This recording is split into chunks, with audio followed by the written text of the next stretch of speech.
გამარჯობა, ეს არის ქართლოსიანების ისტორიის მესამე ნაწილი. ეხება თარგამოსიანებს. სამეცნიერო ინფორმაცია გენეტიკური კვლევების მიხედვით შეგვიძლია ვივარაუდოთ პოტენციურ, თუმცა არამტკიცედ დადასტურებულ ქართველებსა და უძველესი მესოპოტამიელი ხალხის, მათ შორის შუმერების კავშირზე.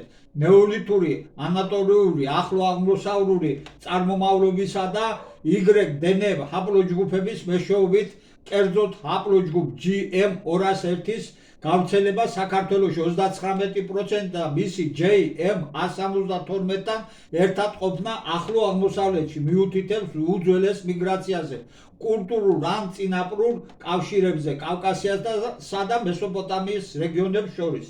დაწვრილებით ამ ყველაფერზე ვისაუბრებთ ცელ ვიდეოში. Ხოლთ გადახვიდეთ ჩვენს არხზე, აუცილებლად გამოიწერეთ ჩვენი არხი, მოიწონეთ ვიდეოები, დაგვიწერეთ კომენტარები, რათა მაქსიმალურად გავრცელდეს YouTube-ზე სიმართლე საქართველოს უძველესი ისტორიის შესახებ. დიდი მადლობა.